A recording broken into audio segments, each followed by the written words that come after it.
Buenos días, mi nombre es Guadalupe Escalante, soy alumna del octavo semestre de la licenciatura en Psicología en SOAYED.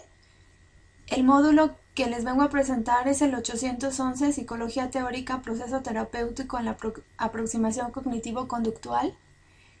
Y con este video les pretendo explicar el surgimiento de la evaluación cognitivo-conductual y sus bases metodológicas. La evaluación es una de las partes más importantes que se llevan a cabo en la terapia de conducta. Tiene por finalidad el conocer y cuantificar en términos accesibles la conducta del paciente. La evaluación es tan importante que si no se realizara en forma adecuada, el terapeuta jamás conocería en realidad si su terapia dio o no resultado.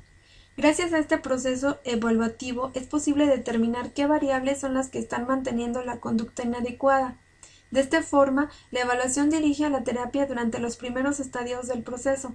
Cuando la evaluación está mal realizada, es posible que la terapia se desvíe de los caminos adecuados y no resuelva el problema del paciente.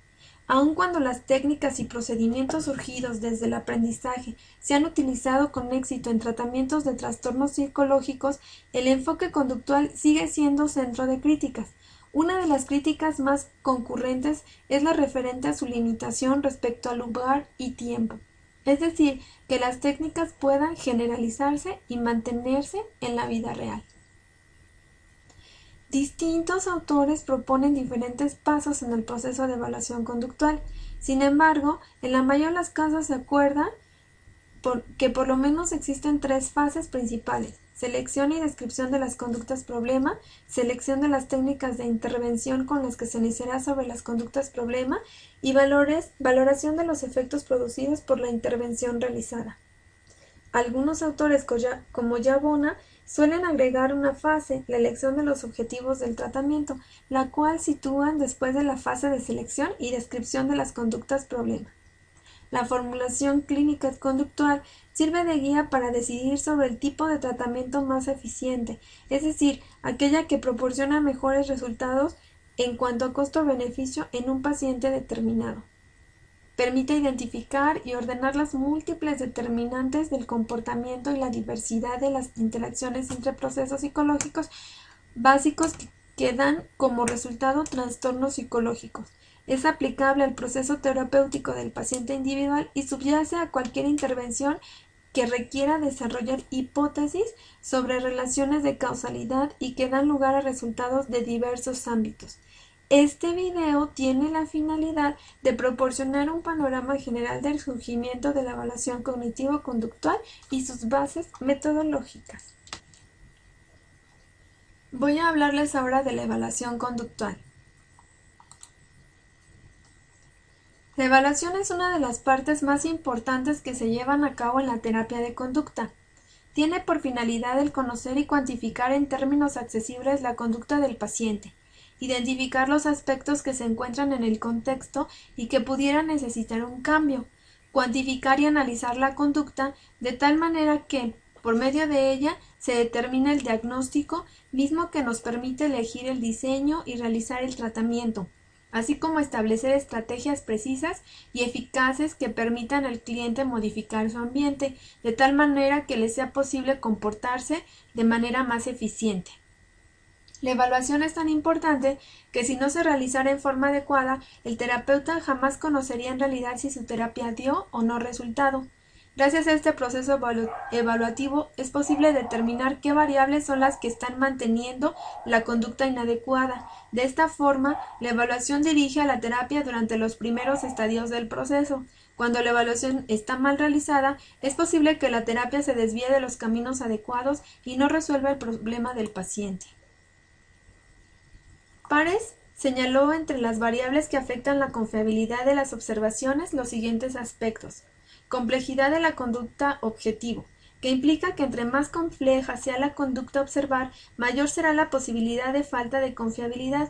Esto significa que, si la conducta objetivo no se encuentra clara y bien definida de manera operacional, el trabajo del observador, incluso si el observador fuera el mismo paciente, en el caso del automonitoreo, se vería influenciado por aspectos externos como pueden ser el estado de ánimo, prejuicios referentes a la conducta, entre otros.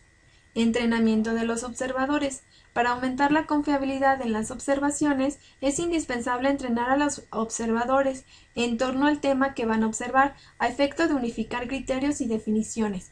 Asimismo, es importante que comprendan la importancia de apegarse al observado, sin tomar en cuenta si los resultados son los esperados o no, de tal forma que la observación sea imparcial y los resultados muestren la situación lo más real posible. En lo que se refiere a las variables que afectan la validez de las observaciones, Pares recalca el hecho de que en la observación existen circunstancias un tanto complejas que es necesario controlar, para lo cual especificó el tipo de validez de la siguiente manera. Validez de contenido. El autor comenta que es un esquema de observación conductual, debería incluir conductas que se consideren importantes para la clínica o la investigación a realizarse. En la validez recurrente, se plantea el comparar las calificaciones de la conducta observada entre diferentes personas, maestros, cónyuge, amigos, etc., que realicen observaciones a la par que el observador. La validez de constructo. Los sistemas observacionales surgen de un esquema teórico, de tal forma que esto contribuye a comprobar su validez de constructo. Validez ecológica. Este tipo de validez surge de la pregunta respecto a si los clínicos obtienen muestras verdaderamente genuinas de la conducta. Cuestiona si los observadores tienen una muestra de lo suficiente amplia como para garantizar que sus observaciones serán en verdad representativas. Dentro de la validez de constructo es importante considerar los siguientes aspectos. Mecánica de calificación. En los sistemas observacionales es necesario que se elija una unidad de análisis, es decir, establecer la extensión en tiempo en que se van a realizar las observaciones y el tipo y número de respuestas que se considerarán. Otro aspecto a considerar es establecer la forma en que se asumirán las calificaciones, de tal manera que el registro se realice de acuerdo a una dimensión de intensidad y a una duración, o bien se podría emplear un conteo de frecuencia. Por último, se debe desarrollar un procedimiento de puntuación que va desde hacer marcas en una hoja de papel hasta el uso de contadores, relojes temporizadores, cronómetros o computadoras portátiles. Error del observador. Es común que los observadores puedan pasar por alto algunas cosas o creer que han observado algo que en realidad no sucedió, o bien puede existir alguna predisposición, por lo que se hace necesario vigilar a los observadores de vez en cuando para asegurar la precisión de las observaciones y registros. Y por último, reactividad.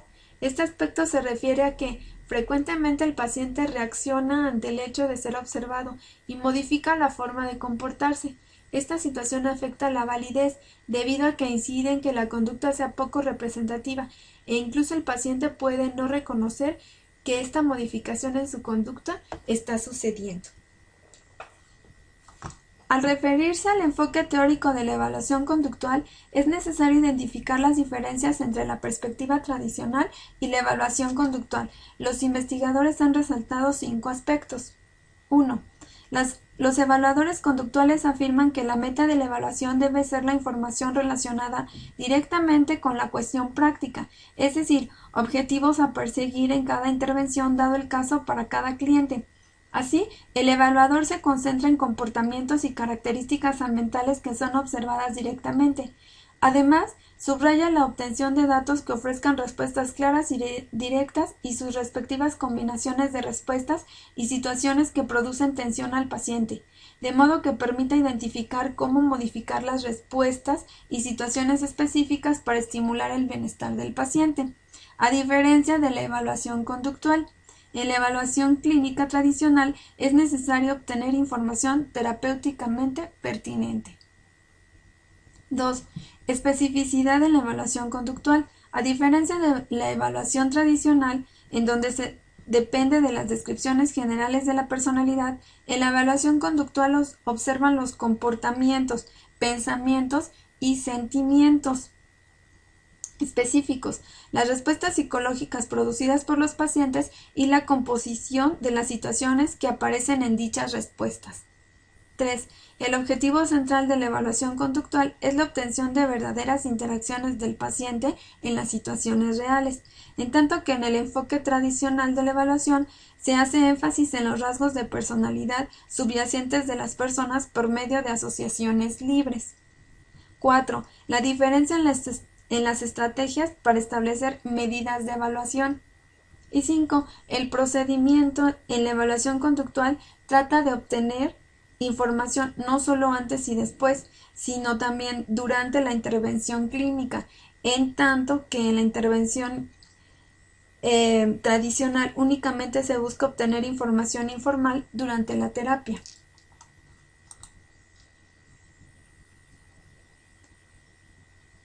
Para realizar un análisis funcional o desarrollar un programa de tratamiento es necesario llevar a cabo una entrevista, debido a que, derivado de ella, el terapeuta obtiene la visión general del problema que presenta el cliente y de las variables que mantienen la conducta problema. Además de esta información, se busca obtener datos históricos, así como fortalezas del paciente y de los anteriores intentos por enfrentar el problema, así como su interés y expectativas de la terapia. No obstante, el proceso básico en la entrevista consiste en identificar las conductas problema específica, los factores situacionales que mantienen la conducta problema y las consecuencias que son resultado de la conducta. Tanto Pares como Kendall denotaron varios métodos observacionales útiles durante el proceso de evaluación, entre los que destacan los siguientes. La observación naturalista. Se interesa por la conducta de manera espontánea de un sujeto en un ambiente natural, como puede ser su casa, escuela o trabajo. Este tipo de observación es realista. Las personas, situaciones y lugares componen un marco de referencia. Se puede llevar a cabo de manera que el sujeto pierda un tanto la conciencia de que está siendo observado y actúe de manera acostumbrada, de modo que proporcione muestras de conductas libres, espontáneas y reales de su comportamiento. Los psicólogos clínicos destacan que es conveniente realizar múltiples mediciones de evaluaciones tomadas de diferentes fuentes.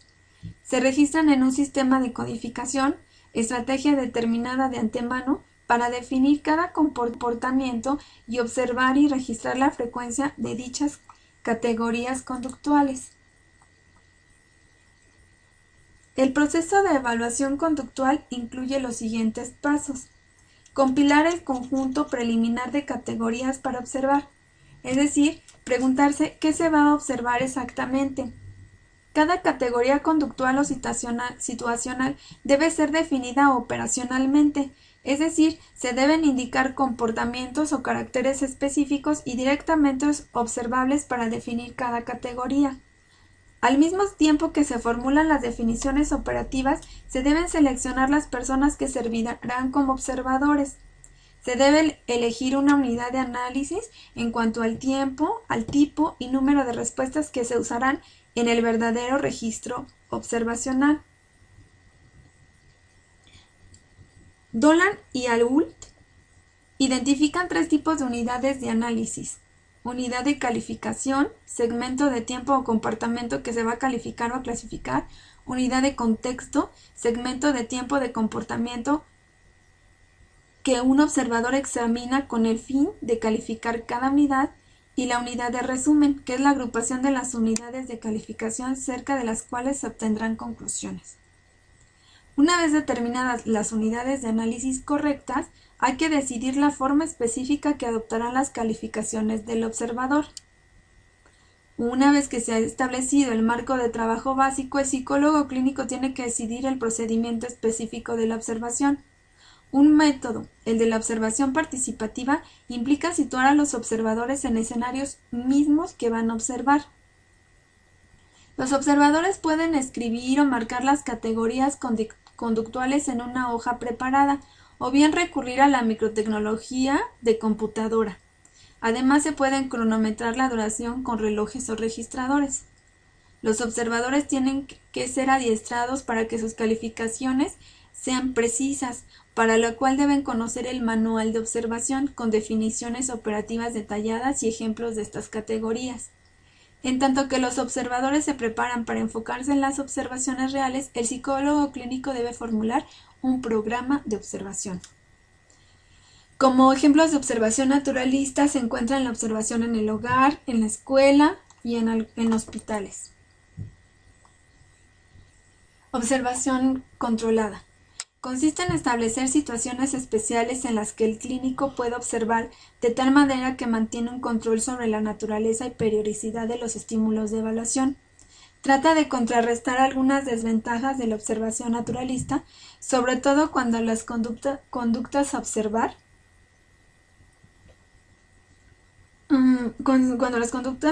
se presentan con baja frecuencia, de tal forma que en la observación controlada se busca establecer circunstancias especiales en las que se pueda observar. Así el clínico mantiene el control sobre la naturaleza y periodicidad de los estímulos de evaluación.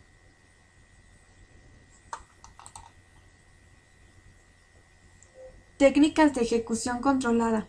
Consisten en establecer situaciones restringidas que dan la oportunidad al terapeuta de observar la conducta bajo condiciones que ofrecen el potencial de control y estandarización. Sin embargo, es necesario que se analicen cuidadosamente las características de cada situación, debido a que la conducta bajo dichas situaciones puede no ser del todo típica de la conducta del paciente en la vida real. Automonitoreo o autovigilancia. Debido al costo que implican los procedimientos naturalistas en cuanto al tiempo y dinero, en la mayoría de los casos lo que se utiliza es que el cliente mismo sea el observador, debido a que él se mueve libremente en sus actividades cotidianas.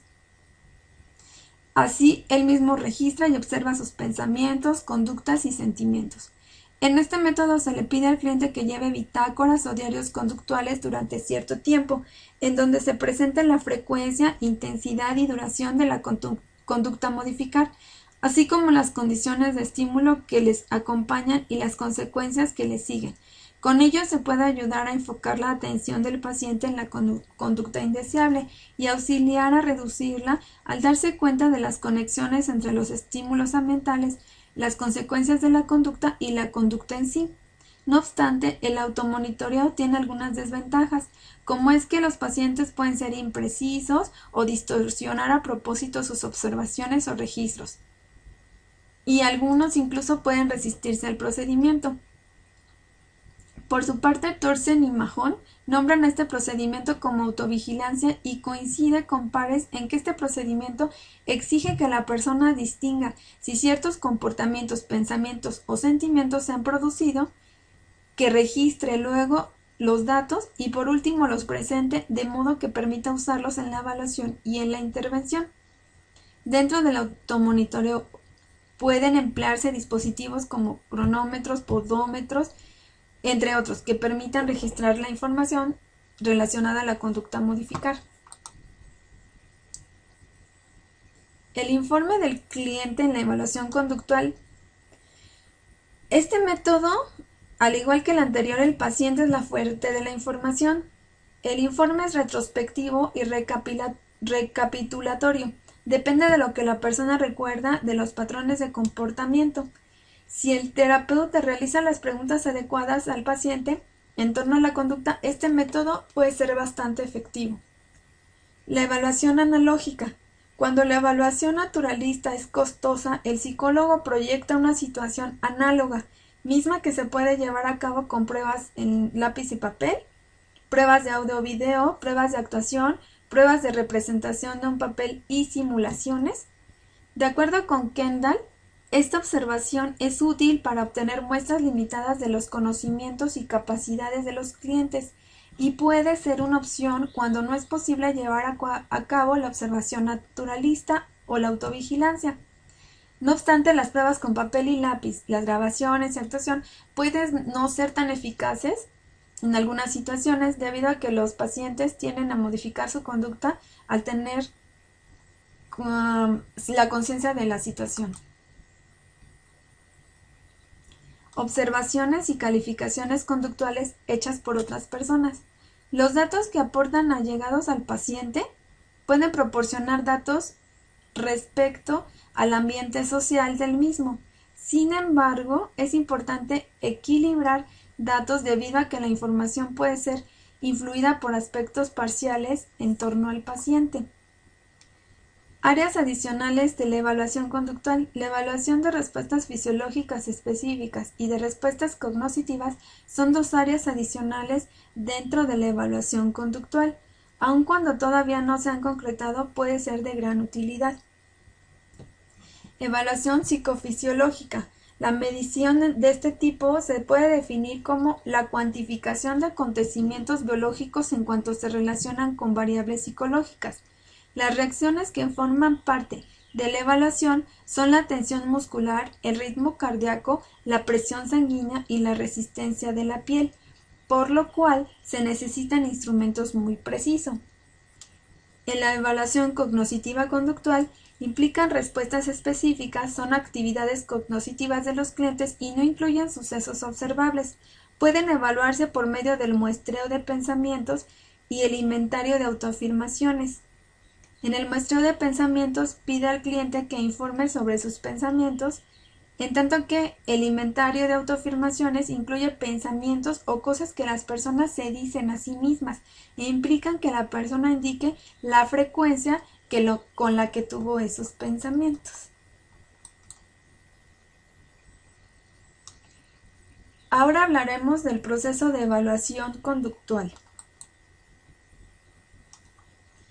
Distintos autores proponen diferentes pasos en el proceso de evaluación conductual. Sin embargo, en la mayoría de los casos se acuerda que por lo menos existen tres fases principales: la selección y descripción de las conductas problemas, la selección de las técnicas de intervención con las que se incidirá sobre las conductas problema y la valoración de los efectos producidos por la intervención generalizada. Algunos otros autores, como Yabona, suelen agregar una fase, la elección de los objetivos del tratamiento, la cual la ubican después de la fase de selección y descripción de las conductas problema. Las fases del proceso de evaluación conductual son 10. Análisis del motivo de la consulta, establecimiento de las metas últimas de tratamiento, variables concretas de la conducta sobre las que se enfoca el tratamiento, análisis de las conductas problema, el estudio de los objetivos terapéuticos, la elección de las conductas metas, la prioridad de las conductas objetivo, los criterios directrices para la elección del tratamiento adecuado, la evaluación de los resultados del tratamiento y, por último, la valoración de las metas últimas del tratamiento. En lo que respecta al análisis del motivo de la consulta, se dice que el análisis funcional necesita conocer cómo traducir cualquier queja del paciente en conductas a cambiar, de modo que si las cambia, convertirán las conductas de queja del paciente en conductas de satisfacción. Para eso es necesario conocer de forma exacta y completa cuáles son las conductas de queja del paciente. Para realizar un análisis del motivo de la consulta, es necesario atender y clarificar todo el conglomerado de quejas y demandas que presenta el paciente, así como las demandas que el entorno en que vive le presenta. Requiere de una exploración minuciosa y activa por parte del evaluador. Si es que no quiere solo quedarse con los aspectos llamativos o más molestos y que son los que sobresalen en las entrevistas diagnósticas iniciales y pudieran quedarse como únicos, si es que el evaluador no hace uso de su perspicacia. Establecimiento de las metas últimas del tratamiento. Rosin y Proctor diferenciaron lo que denominaron resultados finales de los resultados instrumentales y los resultados intermedios. Los resultados finales hacen referencia a los criterios utilizados para considerar el tratamiento con éxito. Por lo tanto, a estos resultados se les pedirá tener validez clínica y social. Esto es, los resultados finales deben haber solucionado las demandas del paciente y de los agentes sociales significativos que lo rodean. Los resultados instrumentales son los que son suficientes para alcanzar otros resultados sin intervención adicional. Deben tener validez clínica. para que su consecución logre afrontar con éxito las respuestas clínicas que se persiguen y deben valorarse según su contribución de los resultados finales, es decir, que sean suficientes para alcanzar los resultados finales y que exista alguna forma de intervenir sobre los resultados instrumentales. Los resultados intermedios son aquellos que facilitan la continuación del tratamiento o posibilitan la aplicación de técnicas de intervención. Conociendo lo anterior, podemos decir que los objetivos últimos de la terapia se expresan en términos de los efectos que producen las conductas cambiadas durante el tratamiento. No se trata de la conducta o la situación manipulada se hayan modificado en la dirección deseada, pero se hace necesario que las conductas hayan cambiado la magnitud y generalización de sus efectos. Estos cambios de las conductas deben alcanzar las metas últimas incidiendo en el comportamiento y ambiente del sujeto. Análisis de las conductas problema. Los problemas del paciente se plantean de dos tipos, quejas y demandas. Ambas se incluyen en el motivo de la consulta. Las quejas se refieren a lo que va mal y se quiere eliminar, a lo que causa problemas, lo negativo y molesto, en tanto que las demandas se refieren a lo que se quiere adquirir, es decir, a lo positivo. Es importante considerar que las demandas no siempre coinciden con la eliminación de lo que constituye una queja, pero puede decirse que toda queja encierra una demanda, una nueva forma de comportarse o un cambio en el ambiente. En nuestra cultura, tanto las quejas como las demandas se suelen plantear en términos de clases de conducta o incapacidades, por lo que un sentimiento de malestar puede conceptualizarse como respuestas específicas a nivel motor, cognitivo y lógico. Así, las preguntas problema hacen referencia a la traducción en términos conductuales operacionales del motivo de consulta presentado por el usuario. Al hablar de eliminación o definición de conductas problema en terapia de conducta, se suele referir a la operacionalización en términos de la conducta. En terapia de conducta puede identificarse dos enfoques subyacentes, enfoque centrado en el problema y el enfoque constructivo o sistémico, en el que se afirma que las metas del tratamiento no siempre llegan a coincidir con la traducción operacional en conductas aisladas de las demandas del paciente. Si se elige uno u otro enfoque, las fases de la evaluación se modifican por completo. En el enfoque centrado en las conductas problema, se busca llegar a una situación de conocimientos que permita un acto diagnóstico completo, la clasificación de las conductas problema de tal forma que sea posible la indicación del tratamiento más adecuado. Mientras que en el enfoque sistémico, la generalización a través de las respuestas, situaciones y el tiempo que cambia de perspectiva, el objetivo consiste en cambiar muchas clases de conductas en muchas situaciones, de forma que se automantengan y desencadenen una nueva forma de relacionarse con el ambiente o que proporcionen posibilidades de acceder a otros ambientes. En sí, busca cambiar el curso de la vida del sujeto. En cuanto a las bondades del tratamiento de ambos enfoques, se puede decir que son muy distintos el uno del otro. En el enfoque eliminador se intenta averiguar si la conducta problema ha desaparecido tras la aplicación del tratamiento y si continúa sin aparecer durante el seguimiento. La comparación se realiza mediante la línea base. Por su parte, el enfoque sistémico trata de constatar si las herramientas comportamentales dadas al sujeto han orientado su vida diaria por un camino mejor que el truncado por el tratamiento. Su valoración es mucho más compleja y pretende que se evalúen muchas facetas de la vida del individuo. Estudio de los objetivos terapéuticos. Las conductas meta o conductas objetivo constituyen la clase de conductas a las que se dirige o sobre las que se centra la intervención. Una vez modificadas, se supone deben haber quedado satisfechas las quejas y demandas del paciente. Sin embargo, no toda demanda o queja produce una conducta objetivo. Frecuentemente una demanda o queja supone que el terapeuta deba proponer varios puntos de vista sobre los que se debe incidir, y al revés, a veces espera poder cubrir varias quejas o demandas al intervenir un único punto. En otras ocasiones, el terapeuta propone como puntos a incidir en la terapia a determinadas condiciones ambientales Un ejemplo de ello puede ser el observar como problemático, no la conducta del niño, sino su relación con sus padres. Elección de las conductas meta.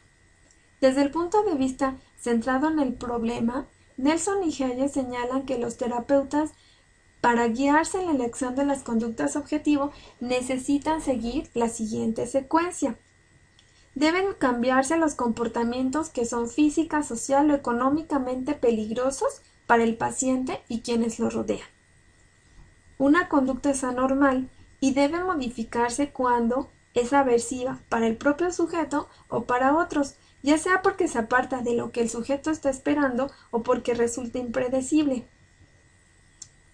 Se debe cambiar una determinada conducta cuando flexibiliza el repertorio de conductas del sujeto, es decir, aumenta el bienestar individual y social a largo plazo.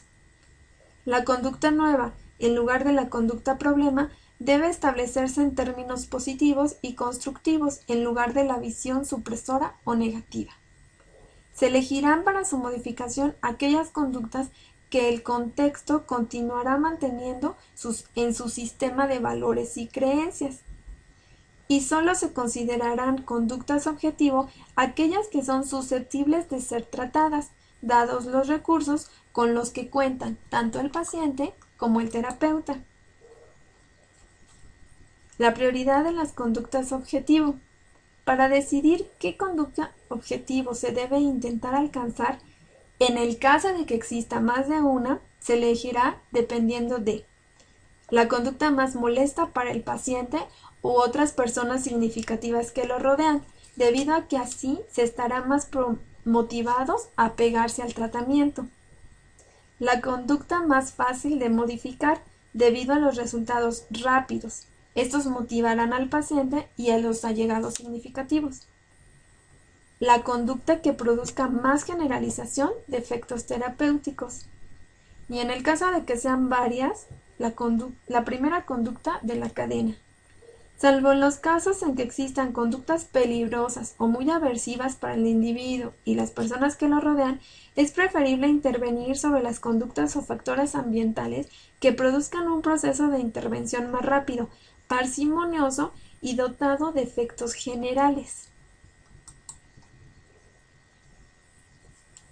Criterios, directrices para la elección del tratamiento adecuado. Se supone que la evaluación debe señalar qué tratamiento es el más adecuado. Esto supone la existencia de conocimientos que permita que ya teniendo el diagnóstico se sepa si existe o no tratamiento y de haberlo, cuál es el adecuado. Nelson y Hayes proponen estrategias para elegir el tratamiento. Dichas estrategias pueden clasificarse en 3 categorías: la de análisis funcional, de la conducta clave y la estrategia diagnóstica. Además de estas propuestas por Nelson y Hayes, se puede agregar la llamada estrategia de la guía teórica. En el análisis funcional se realiza mediante un análisis topográfico y se utiliza para unir evaluación y tratamiento. La estrategia de la conducta clave complementa al análisis funcional. Parte del supuesto de que los trastornos conductuales se constituyen por 3 sistemas de respuesta: motor, cognitivo y fisiológico, y se supone que al modificar alguna conducta de una clase, modifica otra u otras de diferente clase. Este enfoque implica que lo que existe son ciertos puntos de comienzo anteriores a las conductas objetivo a cambiar, que se eligen por la facilidad y rapidez con la que el terapeuta puede modificarlos y por los efectos en cascada que sobre las demás conductas objetivo produce. Se aprecia que el análisis funcional pretende descubrir relaciones estímulo-respuesta y la estrategia de la conducta clave intenta descubrir relaciones respuesta-respuesta. En la estrategia diagnóstica se basa en la forma topográfica o propiedades estructurales de la conducta. Según el enfoque, una vez que se ha realizado el diagnóstico, se elige el tratamiento que se ha encontrado efectivo para este tipo de trastorno. Y por último, la estrategia de la guía teórica. consiste en enfrentarse con las quejas y demandas del paciente de forma que se utilice la teoría y conocimientos científicos existentes en busca de un sistema conceptual que verse sobre la región de fenómenos con que se encuentra, de tal forma que le sea posible describirlos con precisión y encontrar estrategias de un estado A coincidente con el que actualmente presenta el paciente a un estado B coincidente con las metas últimas propuestas. Evaluación de los resultados del tratamiento. Existen muchas razones por las que se aconseja una valoración sistemática de los resultados de las intervenciones psicológicas, entre las que se encuentran la calidad del servicio al paciente se mejora ya que da información sobre la magnitud y dirección de los cambios, así como en qué medida se camina a la consecución de las metas últimas del tratamiento, permitiendo la corrección de los fallos. Cuando la valoración se realiza tras la terminación de la intervención, permite apreciar el grado con el que se han alcanzado las metas últimas del tratamiento y puede considerarse o no como un éxito, en qué medida lo es y con respecto a qué criterios. Y la valoración normativa realizada sobre los procedimientos de intervención nos da la seguridad sobre la calidad y permite diseminar los tratamientos.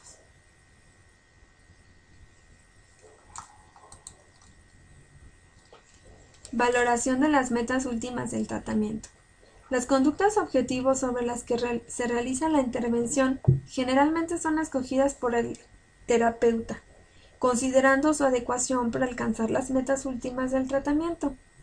Se eligen sobre criterios de valores culturales y personales y para establecerlas en terapia se debe realizar un contrato consensuado entre el terapeuta y el paciente. Desde el punto de vista centrado en las conductas problema, es posible pensar que establecer las metas últimas de intervención depende del paciente, pero desde un punto de vista sistémico es más complejo.